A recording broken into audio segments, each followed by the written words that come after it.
2015 in Seoul, opening in Korea. So there were Interstellar and Elysium before that. And they both have the theme of space in common. Yeah. So I guess question number one is, why did you choose The Martian as your next project? Yeah, I didn't plan it that way. I never, I never kind of have applied any overarching strategy to the choices I make. I kind of make one decision at a time, and it's always based on who's directing the movie. And so with Elysium, there was Neil Blomkamp, and then Interstellar was Chris Nolan. And it was a smaller part in Interstellar too. And then this was Ridley. So it was, you know, I just said yes, really. Yes. Okay.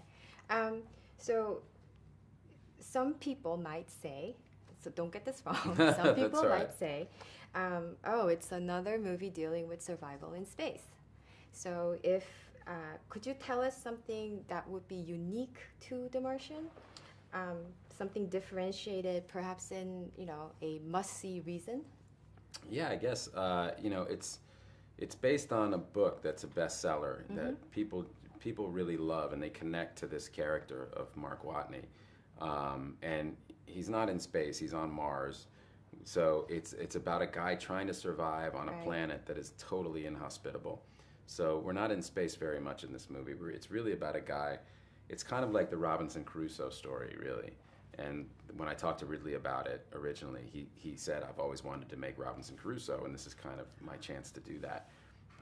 But it's about a guy who, and it's all based in science, like how a guy would actually survive, how a human being could actually survive for, you know, for a couple years in, you know, on this planet. And it's really the guy's sense of humor, and that I think that's what made the book such a big hit. Okay. So I don't know if that's a reason to go see it, though. Trailer was good. Yeah. So Gus Van Sant, Steven Spielberg, Martin Scorsese, and this time Ridley Scott. So many just incredible directors, right? So what do you think is the reason you stand out to them that they want to work with? I don't know. I don't know. I've worked with a lot of them more than once, which is a good thing for me to be able to go back and work with people again and again. But you know, I'm a screenwriter also, and I think that probably helps. And you know, the way that I attack the problems is maybe similar to the way they do, and we see, you know, if you have a common sensibility with somebody, it's pretty easy to work with them.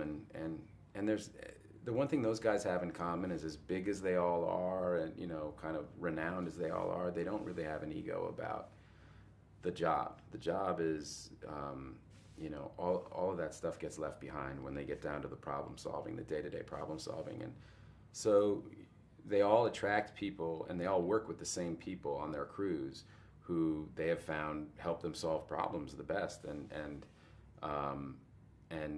I think I'm an actor who can be in that group, you know, and so I get to keep working with those guys. Okay.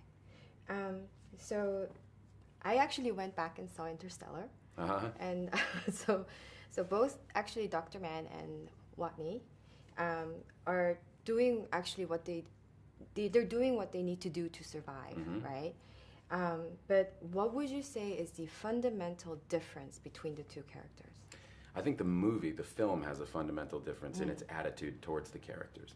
You know, in narrative terms, they serve different purposes.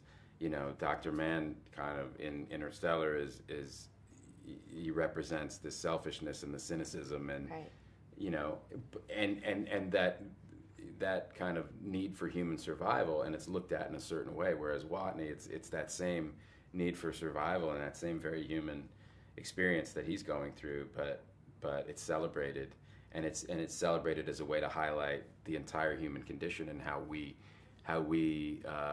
just our knee-jerk response is to reach out and to help somebody who's in need. And so I think it's the films have different attitudes about their characters. Okay. They're both doing, to the credit of both films, each character is doing something that's utterly believable and plausible under given the circumstances they're in. So you visited Korea last time in 2013 for Elysium. Any lasting impressions? it was a very quick trip, and that was my lasting impression, was that I wanted to go back.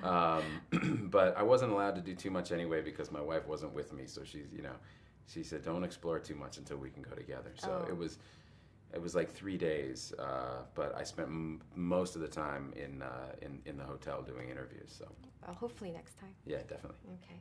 And last thing, if you can say something to the Korean fans, PikiCast is mostly 20s.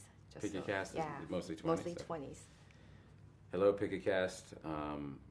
You're an audience of mostly 20-somethings. It means I'm old enough to be your father. Please go see The Martian because your father told you to. Thank you.